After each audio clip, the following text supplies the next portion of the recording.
But I thank God dahil ngayong umaga ay nandito tayong lahat para mag-alay ng papuri at pagsamba sa ating buhay na Diyos. Hallelujah! Amen! Kaya ngayon pong umaga, ang paksang gusto kong talakayin sa inyo, mga magulang at kapatid, ay patungkol sa paano natin naharapin ang 2026 na punong-puno ng pananampalataya at tagumpay. Tapos na ho ang buwan ng January.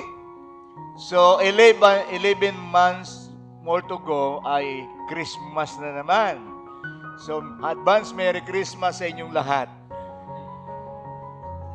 Belated Happy New Year. Kaya ho yung topic ko ngayon ay paano natin haharapin ang 2026 na walang takot at pangamba, bagkos harapin natin ang taong ito ng may pananampalataya at tagumpay. Kanina ho, ay napakaganda ng mga awit natin. Our God is so big, so mighty. Amen. At lahat ng bagay ay pupwede niyang gawin, maliban lang na siya'y magsinungaling sa kanyang salita. Tayo po muna ay manalangin. Father God in heaven, we are so thankful and grateful to you this morning for giving us another day, another life, of serving you, of worshiping the Father in spirit and truth. Lord, thank you for the very special day of celebration, to give you all the praises and glory for what you have done in our lives, O Father. Continue, Lord, to cleanse us by the most precious blood of Jesus if you have sinned any shortcoming and iniquities in our heart. And Lord, we pray that your Holy Spirit and let the name of the Lord Jesus Christ be exalted in our midst this morning. And hide me under the shadow of your cross, O Father. For apart from you, we can do nothing. I can do nothing. So bless your word this morning, O Father God. In Jesus' mighty name we pray. Everybody say, Amen. Are you fearful for the coming year of 2026? Natatakot ba tayo? Nangangamba ba tayo, mga magulang at kapatid? Is our life full of uncertainties and difficulties and struggles as we face the new year of the 2026? And the book of Matthew chapter 14, verse 22 to 32 reveals a number of truths about our Lord Jesus Christ, how He's sustaining power on behalf of His people. So the following truth is illustrated in this story. Paano natin naharapin ang taong 2026? Ngayon ay February 8 ng buwan ng Pebrero. Paano natin araw-araw lalakbayin ang taong 2026? Meron bang pangamba at takot na nagahari sa puso natin? 5 bagay ang gusto kong bigyan diin based on Matthew 14 verse 22 to 32. Una, para ang buhay natin, mga magulang at kapatid, ay mapuno ng pananampalataya at pag-asa at tagumpay sa bawat araw na pinagdadaanan natin. Sa taong ito, isipin nating mabuti that Jesus is sovereign over us. Na ang Panginoon ay higit na makapangyarihan at sukdulan ng kanyang kapangyarihan sa buhay ng bawat isa sa atin. Kanina, nami-mention madalas that our God is greater, our God is stronger, amen? Our God is healer, our God is the great provider, hallelujah! Our God is Jehovah Jireh, the Lord that provides. And our God is Jehovah Rapha. He is the Lord that healeth thee. Ako ang Panginoon na nagpapagaling. So, lahat ng bagay sa mundong ito na ginagalawan natin ay hawak ng Diyos at higit ang kanyang kapangyarihan sa mga bagay na itong pinagdadaanan natin. I remember doon sa Matthew chapter 8, verse 23 to 27. Doon ay merong isang pangyayari ng Panginoong Hesus. Kasama ang kanyang mga alagad ay naglalakbay sa laot. So, ibang istorya to. Hindi katulad doon ang binasa natin kanina. At nung sila'y naglalakbay doon sa laot, sa gitna ng dagat, ang Panginoong Hesus ay natutulog, nagpapahinga. Samantalang ang mga alagad, maaring sila'y balisa sa panguhuli ng isda sapagkat iyon ang kanilang mga naging trabaho bago sila tawagin ng ating Panginoon. Bigla nilang nakasalubong sa gitna ng laot ang isang malakas na hangin na kung saan halos malubog ang kanilang mga bangka at ang tubig ay halos pumapasok na sa kanilang bangka. Kaya dahil na-encounter nila yung bagyong ito sa gitna ng dagat, natakot ang mga alagad at ginising nila ang Panginoong Hesus habang nagpapahinga't natutulog. So, nang gumising ang Panginoon, ano ang ginawa ni Jesus? Pinatigil niya yung malakas na hagupit ng hangin at yung malalaking alon ay pinatigil din ng ating Panginoon. Kinausap ng Diyos ang hangin at mga alon at biglang tumigil. Bakit? Ipinakikita lamang ng banal na kasulatan na ang Panginoon ay kontrolado niya ang kalagayan ng dagat, yung kalagayan ng hangin, yung kalagayan ng buong kapaligiran na ginagalawan ng bawat isa sa atin araw-araw. Because the Lord has over control all His creation. Kaya dito makikita natin sa binasa natin that Jesus was holding both the disciple and the wind in His hands. Hawak-hawak ng Panginoon ang kalagayan ng mga alagad, ganon din yung kalagayan ng malakas na hangin. Alam nyo, Jesus here is not unaware of what we are going through. Hindi lingid sa kaalaman ng Panginoon kung ano ang pinagdadaanan natin araw-araw sa buhay. Alam ng Diyos ang mga problema ang pinagdadaanan natin. Alam ng Diyos ang mga struggles na hinaharap natin araw-araw. Alam ng Panginoon kung meron kang mga utang na dapat mong bayaran bukas. Alam ng Diyos kung meron kang tatanggaping asolto o demanda sa mga susunod na araw at linggo. Alam ng Diyos kung meron kang sakit na mararanasan sa darating na buwan. God knows everything, even those things in the future. Alam ng Diyos yun. Kaya nga sa atin, as we study the sovereignty of God, walang bagay na nangyayari sa buhay natin na hindi pinahintulutan ng Diyos. At kapag pinahintulutan niya ang anumang bagay na mangyari sa atin, meron din siyang gagawing dakilang bagay sa buhay natin sapagkat ipakikita niya ang kanyang dakilang kapangyarihan sa buhay ng bawat isa sa atin. Hallelujah! Hindi nagpabaya ang Diyos sa buhay ng tao. So sa mga alagad, ito rin ang naging karanasan nila. Jesus Christ is familiar with our struggle and all our weaknesses. In Hebrews chapter 4 verse 15, ang sabi rito ng Biblia, ang ating pinakapunong paring ito ay nakakaunawa sa ating mga kahinaan. Sapagkat tulad natin, tinukso siya sa lahat ng paraan, subalit kailanman hindi siya nagkasala. Alam ng Diyos, naunawaan ng Panginoon kung saan ka mahina. Alam ni Lord kung saan ka bibigay. Kaya naalala ko yung 1 Corinthians chapter 13 verse 13. Sabi ng banal na kasulatan, walang pagsubok na darating sa atin na hindi natin kaya. Okay?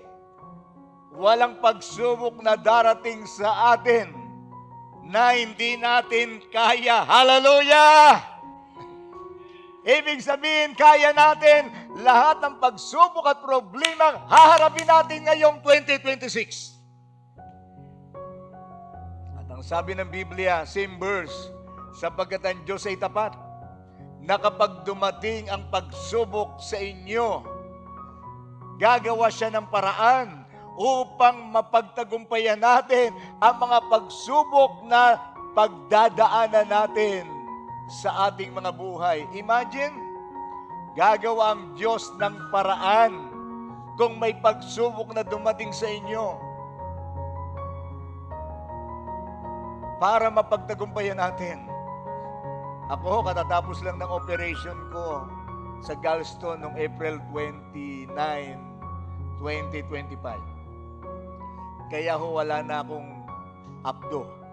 Wala na akong gallbladder. Pero hindi halata. Di ba? Bago ako operahan ng aking gallstone noong last April, I remember Pastor Lawrence, nung magkaroon kami ng board meeting ng Board of Trustees ng PTS sa Beef Homes, Parañaque, Las Piñas.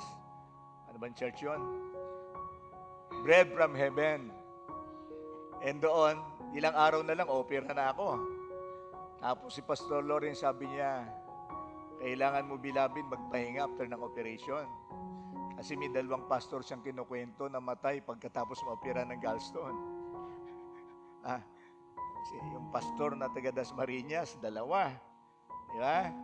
So, ako, natural, pag naririnig mo yon, medyo natatakot ka rin. At dapat pa ba ako magpa-opera? Baka mamatay na rin ako. So, during those time, naalala ko yun, pabalik ako ng Valenzuela eh. Kaya, nung mga pero relax lang ako. At nung pabalik ako ng Valenzuela, mga 5 days before my operation, binangga naman yung sasakyan ko ng 16-wheeler truck. Nung araw din yon, after ng board meeting natin. So, and finally, April 29, na-operahan ako. Tinanggal yung aking gallstone, tinanggal yung aking gallbladder. Nung una, ayaw ko. Sabi ko, Lord, gusto kong umarap sa iyo na kumpleto ang aking katawan. Walang bawas. Walang kulang. Sabi nung kaibigan kong pastor, beloved, nung pinanganak ka ba, kumpleto ang ngipin mo. Hindi ka ba nabawasan ng ngipin? Sabi ko, oo nga pala, no? So, ibig sabihin, karamihan sa atin, di ba, yung ngipin natin may pustiso na. Yung mga ngipin natin nabulok na, napalitan na ng bago. So, ibig sabihin, natanggalan na tayo ng original ng ngipin nung tayo ligain ng Diyos. So, ibig sabihin, okay lang. Kung yun ang kailangan eh. Sa madaling salita, na-operan ko ako. Ang problema ko, kailangan mag-prepare ako ng mga 300,000 pesos. Wala naman akong pera, meron ako 300 pesos lang eh. Pero ang Diyos ay napakabuti. Tama ang sabi ng 1 Corinthians 10:13. Walang pagsubok na darating sa iyo na hindi karaniwan sa lahat. Ibig sabihin, kapag tayo may problema, naranasan din yung ng ibang tao. Naranasan din yung ng kapitbahay mo. Naranasan din ng ibang mong mga kaibigan at kakilala yung mga pagsubok na yon. At pag ikaw'y dumating sa ganung punto ng buhay mo, tapat ang Diyos na pag dumating ang pagsubok at problema, bibigyan ka ng lakas upang harapin mo at bibigyan ka ng talino upang mapagtagumpayan nyo. Yung hinihingi kong 300,000 kay Lord, sobra-sobra pang binigay ng Panginoon. Hallelujah! Napagawa ko yung aking sasakyan, napapinturahan ko, naparenovate ko pa yung bahay ko dito sa Sierra Vista, sa Gerald Trias. Taga rito rin ako, kapitbahay nyo lang ako. Bakit? Dahil ang Diyos ay mabuti at matapat. Amen! Hallelujah! Palakpakan natin ang buhay na Diyos. Marami akong pwedeng ikwentong mga pagsubok na pinagdaanan, pero 30 minutes lang ang kailangan kong ibigay sa inyo, sabi ni Pastor Lawrence. Anyway, Hebrews 4:15. So sabi rito, bago natin iwanan ng Hebrews chapter 4 verse 15, Naunawaan ang ating kahinaan, sapagkat tulad din natin, ang Panginoon ay tinukso, subalit sa anumang paraan, hindi siya nagkasala. And then 2 Corinthians chapter 12 verse 9. Nakita natin dito si Apostol Pablo. Ano nangyari sa kanya? Siya ay magaling na preacher, magaling na church planter. Siyang sumulat na maraming mga huling epistles sa New Testament. At marami siyang pinapanalangin, gumagaling ang kanilang mga karamdaman. At nung siya magkaroon ng thorn of the flesh, ay hindi siya gumaling. 3 times siyang nanalangin. Hindi siya gumaling sa kanyang karamdaman. Unang panalangin, hindi siya gumaling. Pangalawang panalangin, hindi pa rin siya gumaling. Pangatlong hiling kay Lord na pagalingin yung kanyang karamdaman, hindi pa rin siya gumaling. Ang sagot ng Panginoon sa kanya, sa 2 Corinthians chapter 12 verse 9, sabi ng Biblia, ganito ang kanyang sagot. Ang kagandang loob ko ay sapat na para sa iyo. Basahin natin ang sabay-sabay. Ang kagandang loob ko ay sapat na para sa iyo, sapagkat lubusang nahayag ang aking kapangyarihan pagka ikaw ay mahina. Kaya't buong galak kong ipinagmamalaki ang aking mga kahinaan upang manatili sa akin ang kapangyarihan ni Kristo. My grace is sufficient for you. Kaya anuman ang kalagayan mo sa buhay ngayon, ang laging sasabihin sa iyo ni Lord, my grace is sufficient for you. Sabihin mo sa katabi mo, God's grace is sufficient for you. One more time. Huwag kayong magsalita ng walang kausap. Delikado yan. Okay. Yung katabi nyo sa kaliwat kanan o sa likuran. God's grace is sufficient for you. Amen. Ang sabi ng Romans chapter 8 verse 28, alam nating sa lahat ng bagay ay gumagawa ang Diyos para sa mabuti. Kasama ang mga nagmamahal sa Kanya. Silang mga tinawag ayon sa Kanyang layunin. All things work together for good. Ano man ang nangyayari sa buhay natin, all things work together for good. Basta ikaw ay isang mananampalataya at ikaw ay isang Presbyterian o ikaw ay naniniwala sa sovereignty ng Diyos, ang lagi mong sasabihin, all things are work together for good. Hallelujah! All things are work for good. For me, for my family. Alam nyo, ganun talaga eh. Hindi mo dapat sisihin ang Panginoon sa mga nangyayari sa buhay natin. Kaya sabi ng unang Thessalonica chapter 5 verse 18, sa lahat ng bagay ay dapat kang magpasalamat sa Diyos. In all things you must give thanks to God, because this is the will of God concerning by Christ Jesus. Sa lahat ng bagay ay dapat kang magpasalamat sa Diyos. Sapagkat ito ang kalooban ng Diyos sa iyo, alang-alang kay Kristo. Ibig sabihin, walang pagsisisi sa nangyayari sa buhay natin. Because all things work together for good. God is in control even the most difficult situation in your life because God is sovereign. I will repeat, my beloved brothers and sisters. God is in control even the most difficult situation in your life. Hallelujah! God is in control even the most difficult situation in your life because He is sovereign. Siya ay sukdulan ang kanyang kapangyarihan. Pangalawa, how to face this year with faith and victory? Jesus is interceding for you. before His Father in heaven. Ang Panginoon ay nananalangin para sa atin habang siya'y nasa kanang ng kanyang amang nasa langit. He is in the right hand of God the Father, and while Jesus is there, He is praying for us. Nananalangin siya para sa atin. Ang hindi naisip ng mga alagad, habang sila ay pinaalis ni Jesus doon sa papuntang dagat sa laot, si Jesus ay umakyat saan? According to our story, umakyat si Jesus sa bundok. At ano ang ginawa ni Jesus sa bundok? Magdamag siyang nanalangin. At habang siya nasa bundok, nakikita niya yung kalagayan ng kanyang mga alagad doon sa gitna ng dagat. Mga 6 hours ang pagtatravel ng mga alagad mula doon sa Pangpang papunta doon sa laot. At si Jesus ay nasa mataas na bahagi ng kabundukan, kaya kitang-kita niya yung dagat kung saan ang mga alagad ay naglalayag. So, maaaring nakalimutan ng mga disciples na si Jesus pala ay nasa bundok nananalangin para sa kanila.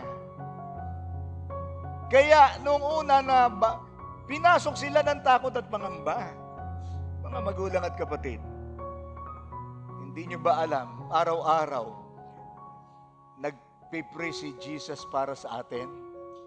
The Lord is interceding for us every day in heaven. Hallelujah!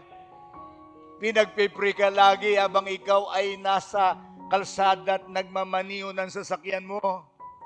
Pinapanalangin ka ni Jesus habang ikaw ay naglalakbay sa eroplano. Pinagpipray ka ni Jesus habang ikaw ay nasa loob ng eskwelahan na nag-aaral. Pinapanalangin ka ni Jesus habang ikaw ay nagtuturo sa paaralan. Ano man ang ginagawa natin, ang Panginoon 24 oras ay nag-intercede sa kalagayan natin dito sa Pilipinas. Jesus is interceding for us. So, why worry kung ang Panginoon ay nagpe-pray para sa atin? Hallelujah! Kung marami nagpe-pray sa iyo, bakit ka matatakot at mangangamba, di ba? Pag mayroon kang kaibigan, alam mo, mayroon kang examination o kaya mayroon kang planong negosyo, sister, brother, can you pray for me? So ano ang reply ng mga Christian? Yes, I will pray for you. Kapag alam natin na ang lahat ng hakbang natin sa buhay ngayon ay may kasamang panalangin, panatag tayong lumalakad at naglalakbay. Kaya sabi ng Proverbs chapter 3 verse 5 to 6. Ano po ang sabi ng Proverbs chapter 3, 5 to 6? Trust in the Lord with all your heart. Do not lean on your own understanding. In all your ways acknowledge Him. Magtiwala ka sa Diyos ng buong puso. Huwag kang umasa sa iyong sariling talino at kaunawaan. At sa lahat ng bagay, sasanggunin mo sa Kanya ang iyong mga lakad, ang iyong mga plano.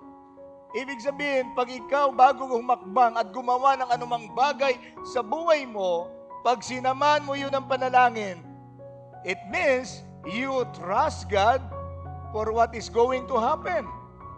Kapag hindi ka nanalangin, kadalasan, palpak ang ating mga plano sa buhay.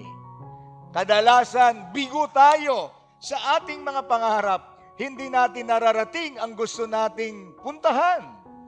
Dahil isinantabi natin ang Diyos sa lahat ng mga plano natin sa buhay.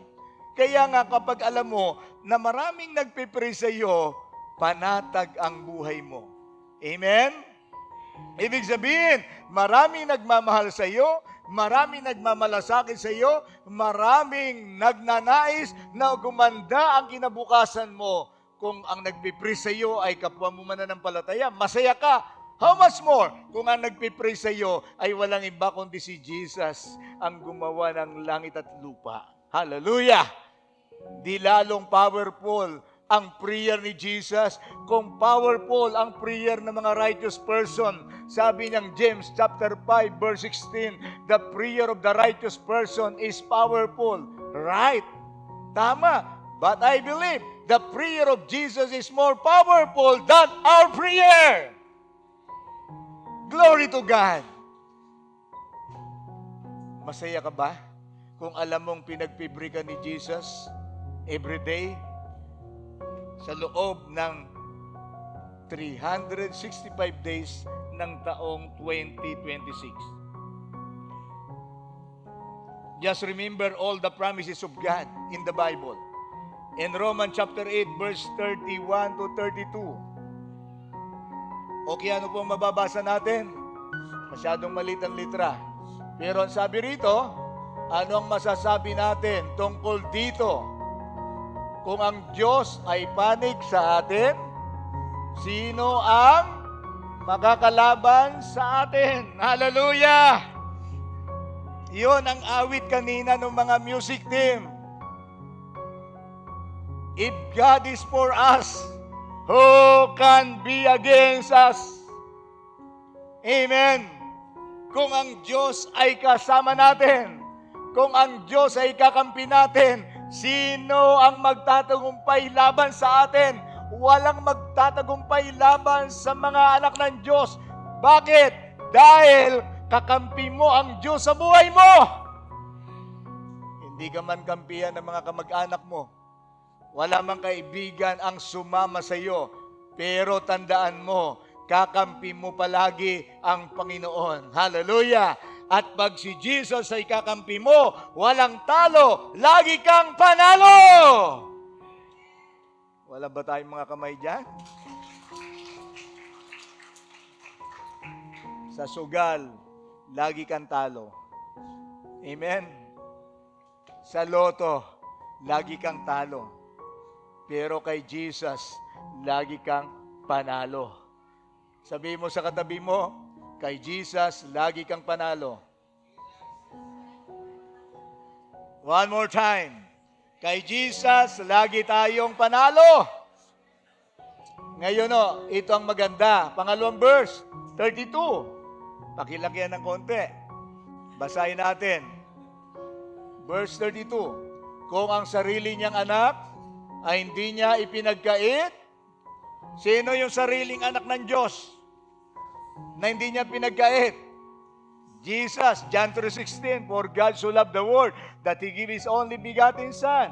Hindi niya ipinagkait ang kanyang kaisa-isang anak. Sabi rito, okay, balikan natin yon. Hindi niya ipinagkait. Sa halip, ano ang ginawa niya? Ay ibinigay para sa ating lahat. Ngayon, okay, kung binigay niya ang kanyang sariling anak, hindi niya ipinagkait para sa ating lahat, anong sabi riyan? Hindi kaya niya ibibigay ng masagana sa atin ang lahat ng bagay. Hallelujah! Woo! Yung hindi pumapalakpak, walang matatanggap na blessing.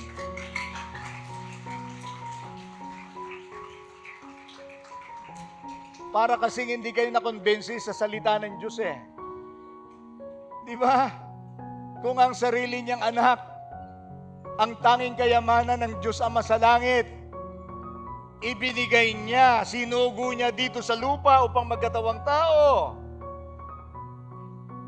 Anong pa kaya't ipagkakait ng Diyos sa atin ang lahat ng bagay para maging masagana ang buhay natin? Ibig sabihin, mga magulang at kapatid, we are entitled to receive blessing from God because of the Lord Jesus Christ. Hallelujah! Sabi nga if we have Jesus Christ, we have everything. Woo! Ang unang mapapasayo kapag nasa buhay mo si Jesus, eternal life. Buhay na walang hanggan. John chapter 3 verse 35.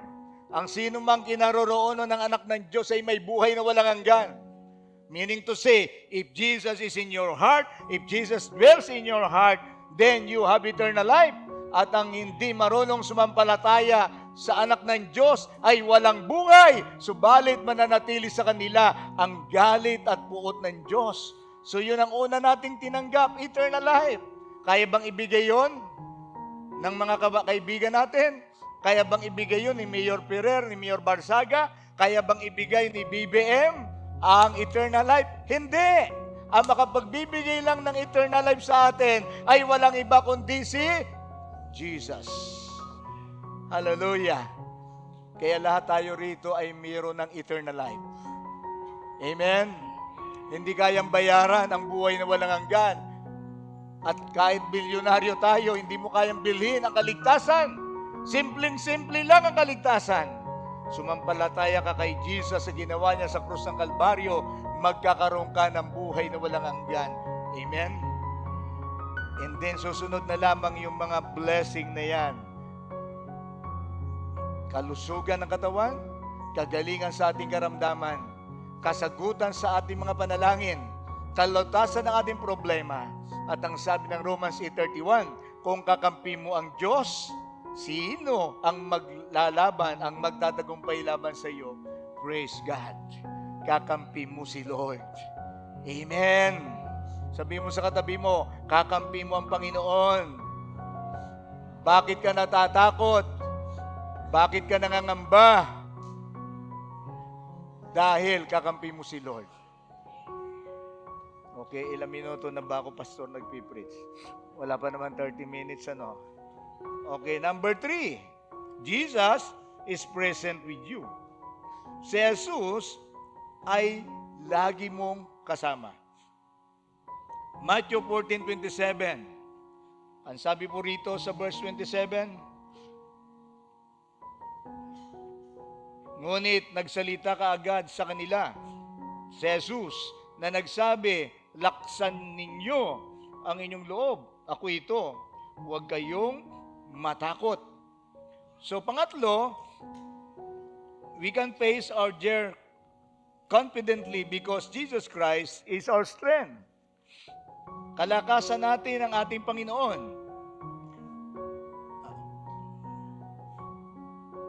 The language Jesus directly echoes God's revelation of Himself to Moses and Exodus chapter 3 verse 14. Yung sinasabi niya, ako ay si ako nga. Ako ito. So bakit kayo natatakot? Imagine, dumating ang Panginoon sa gitna ng dagat, bumaba siya mula sa bundok, pumanahog siya roon sa dagat, naglalakad siya sa ibabaw ng tubig. Hindi siya lumangoy. Okay? Lumakad si Jesus sa ibabaw ng tubig. Pag mula bundok, pagbaba niya ng kabundukan, nung umapak siya ng unang akbang sa tubig, naglakad siya hanggang siya'y nakarating doon sa dagat. Kaya nung makita ito ng mga alagad, ano ang reaksyon nila? Kung kayo ho'y nasa gitna ng dagat at nakita nyo na may taong naglalakad sa gitna ng madilim na paligid, almost 4 hours, alas 4 ng madaling araw, madilim-dilim pa, meron silang nakitang mama na naglalakad sa tubig. So, ang reaksyon ng mga disciples, natakot sila. Di ba? Natakot ang mga alagad. Kaya ang sabi ng Panginoon dito, huwag kayo matakot. Ako ito. Don't be afraid. I am Jesus. I am your Lord. Kasi nakita nila, lumalakad sa ibabaw ng tubig ang isang lalaki na medyo madilim. Imagine, abang natatakot ng mga disciples, doon dumating ang Panginoong Hesus. Sa buhay yun natin ngayon, sa kalagitnaan ng ating pagiging balisa at may pangamba takot, doon dumadating ang presensya ng ating Panginoon. Sa mga panahong wala ka nang maisip na paraan, sa mga panahong nalilito na ang iyong mga desisyon, doon dumarating ang presensya at tulong ng ating Panginoon. So pang-apat, para harapin natin ang taong may tagumpay, Jesus is strength in you. Ang Panginoon ang kalakasan ng buhay natin. Matthew 14 verse 30 to 31. Sabi po ng Biblia, ngunit nang mapansin niya ang hangin, natakot siya, at nang siya'y palubog na ay sumigaw siya, Panginoon, iligtas mo po ako. So si Pedro, nung makita niyang si Jesus ay naglalakad sa tubig, nanigurado siya, Panginoon, kung ikaw nga yan, gusto ko ring lumakad at ako'y makarating sa iyo. Sabi ni Jesus, halika, lumakad ka. Kaya si Pedro, habang naglalakad sa tubig, nakatingin siya kay Jesus. Tuwang-tuwa si Pedro, naglalakad sa ibabaw ng tubig.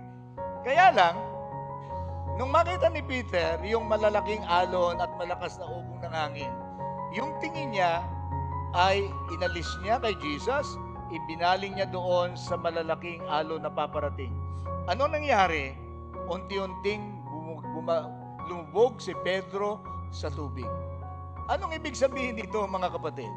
Sa taong ito, iba-ibang uri ng bagyo ng buhay ang mararanasan natin. Iba't ibang hagupit ng problema at pagsubok ang ma-encounter mo. Maraming challenges kang haharapin.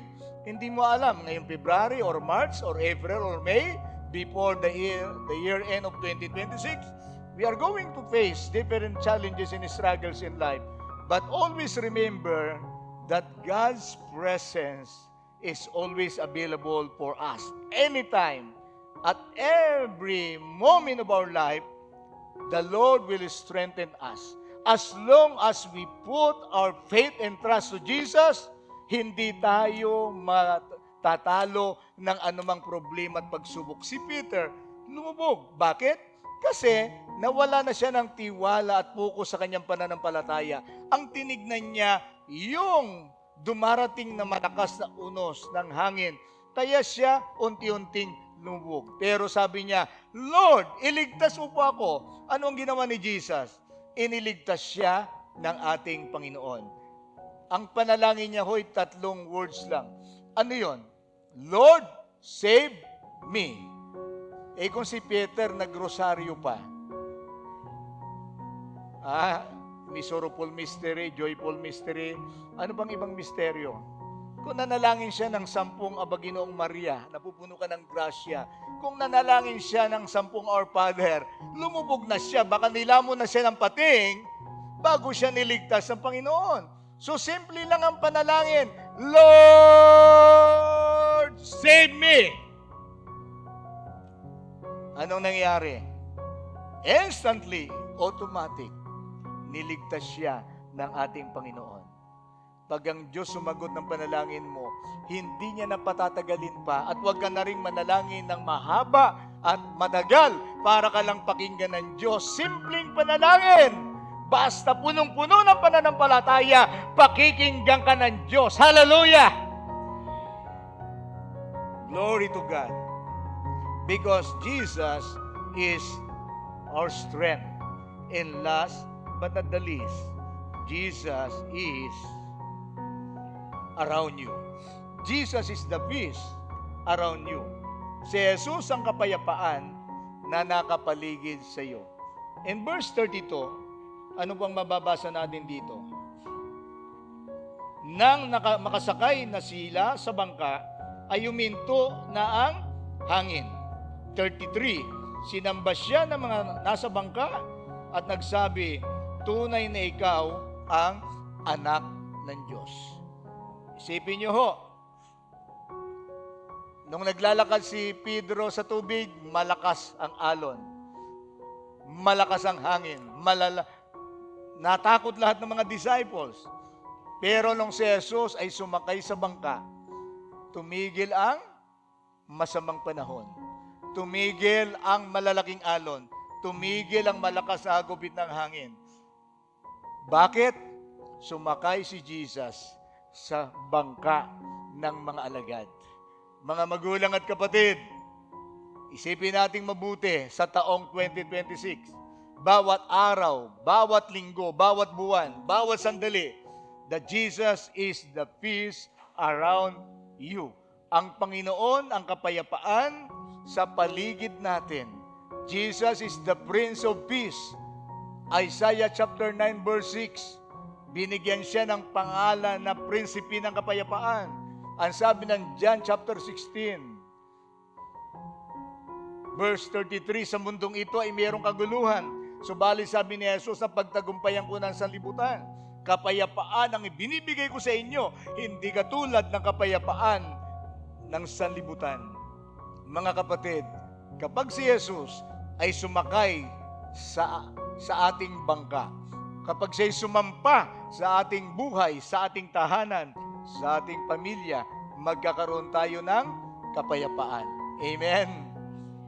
Kung kayo ay naguguluhan, saan man mayroong kaguluhan, ibig sabihin, wala ang Panginoon sa kanilang mga buhay.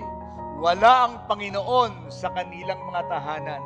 Wala ang Panginoon sa kanilang mga negosyo at trabaho at hanap buhay. Kaya magulo ang buhay nila dahil wala ang Diyos sa kanilang sambahayan. Nung sumakay si Jesus, sumampa sa bangka, nagkaroon ng kapayapaan sa paligid nila. Sa panahong ito ng 2026, magkakaroon tayo ng kapayapaan kapag si Jesus ay totoong Panginoon, tagapagligtas, kapag siya ay totoong pinag-alayan ng buhay natin sa mga panahong ito. Peace is always available around your life. Jesus is the only one able to bring peace in the middle of the storm. In conclusion, as we face the year of 2026, we always encounter troubles, difficulties, tribulation, and adversaries in this life. Put your faith in Christ.